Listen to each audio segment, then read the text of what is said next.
नमस्कार मंडळी। तर मंडळी, आमच्या घरात सर्वांचं श्रावण असल्यामुळे कोणीही नॉनव्हेज खाल्लेलं नव्हतं आणि 5 दिवसाच्या बाप्पांचं सुद्धा विसर्जन झालेलं आहे आणि आजपासून आम्ही नॉनव्हेज खायला सुरुवात करणार आहोत। तर आज आम्ही आणलेलं आहे मटण आणि त्याचीच रेसिपी आज मी तुमच्यासोबत शेअर करणार आहे। आगरी पद्धतीचं मटण रस्सा कसा बनवायचा ते आज आपण इथे बघणार आहोत।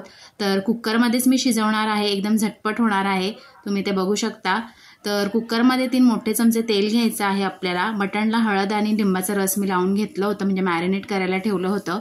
एक कांदा भाजून घ्यायचा आहे, त्याची पेस्ट करायची आहे। अद्रक, लसूण आणि मिरची त्याची वेगळी पेस्ट करायची आहे आपल्याला। त्यानंतर कुकरच्या भांड्यामध्ये तेल गरम झाल्यानंतर अख्खा खडा गरम मसाला घालायचा आहे। 7 ते 8 लसणाच्या पाकळ्या चेचूनच घालायच्या आहेत। पेस्ट केलेली कांद्याची ती घालायची आहे। छान मस्त कांदा आहे तो परतून घ्यायचा आहे आपल्याला तेलावर। कांदा परतून झाल्यानंतर अद्रक, लसूण आणि मिरची ह्याची जी आपण पेस्ट केली होती ती सुद्धा आपल्याला ह्यामध्ये घालायची आहे आणि ती सुद्धा छान तेल सुटेपर्यंत परतून घ्यायची आहे। हे जे वाटण आहे हे छान परतून झालं की आपण जे मॅरिनेट केलेलं मटण आहे ते आपल्याला ह्यामध्ये घालायचं आहे। आता आपला कांदा, आलं, लसूण, मिरचीची पेस्ट छान परतून झालेली आहे। आता आपण ह्यामध्ये मॅरिनेट केलेलं मटण घालूयात। मटणाला मी इथे फक्त हळद लावलेली आहे आणि एक लिंबाचा रस। आता आपल्याला लगेचच ह्यावर झाकण ठेवायचं आहे आणि 15 मिनिटांसाठी शिजवून द्यायचं आहे।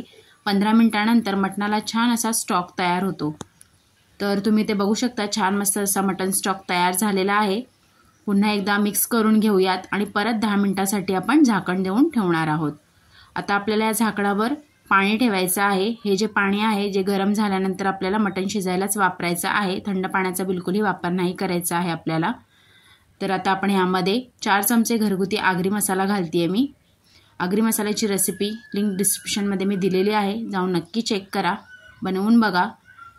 अर्धा चमचा हळद घालायची आहे आणि 1 चमचा घरगुती आगरी गरम मसाला सुद्धा आहे, तो मी यामध्ये घातलेला आहे। आता ह्यामध्ये मी बटाटा घातलेला आहे, तुम्हाला आवडत असल्यास तुम्ही सुद्धा बटाटा घालू शकता। आम्हाला मटणमधला बटाटा खूप आवडतो म्हणून आम्ही ह्यामध्ये बटाटा सुद्धा घालतो। तर एक मोठा असा कुकरला शिजवणार आहे, म्हणजे मोठे मोठेच काप केलेले आहेत मी बटाट्याचे।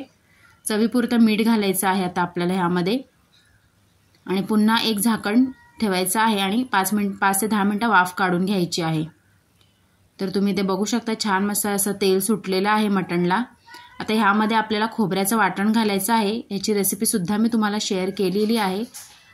त्याचप्रमाणे वाटण करायचं आहे आणि घालायचं आहे ह्यामध्ये। तुम्हाला किती वाटण हवं आहे त्यानुसार, किती ग्रेव्ही हवं आहे त्यानुसार वाटण आणि पाण्याचा वापर करायचा आहे। तर पुन्हा 5 मिनिटं आपण झाकण देऊन हे मस्त आपण वाटण शिजवून घ्यायचं। त्यानंतर गरजेनुसार ह्यामध्ये आपल्याला गरम पाणी घालायचं आहे।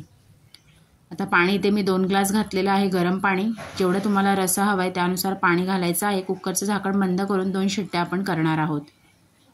तर आता इथे कुकर आहे तो 2 शिट्ट्या झालेल्या आहेत, थंडसुद्धा झालेला आहे आणि आपला मटणसुद्धा तयार झालेला आहे, तुम्ही ते बघू शकता। मस्त आपला मटण रस्सा आगरी पद्धतीचा तयार झालेला आहे। आता मटण तुम्हाला मी दाखवते, पूर्णपणे शिजलेलं आहे, जसं आपल्याला हवं आहे त्यानुसार शिजून झालेलं आहे मटण 2 शिट्ट्यांमध्येच। तर आता वरून घालूया थोडीशी कोथिंबीर आणि मस्त आपला आगरी पद्धतीचा झणझणीत मटण रस्सा तयार झालेला आहे, तुम्ही ते बघू शकता। तर मंडळी, तुम्ही सुद्धा नक्की ट्राय करून बघा आगरी पद्धतीत बनवलेला मटण रस्सा। एकदम चविष्ट रेसिपी बनते आणि माझी रेसिपी कशी वाटली तुम्हाला ते सुद्धा मला कमेंट बॉक्समध्ये कमेंट करून कळवा आणि अशाच छान छान रेसिपीजसाठी आरव अँड ममाज किचनला सबस्क्राईब करायला विसरू नका। धन्यवाद।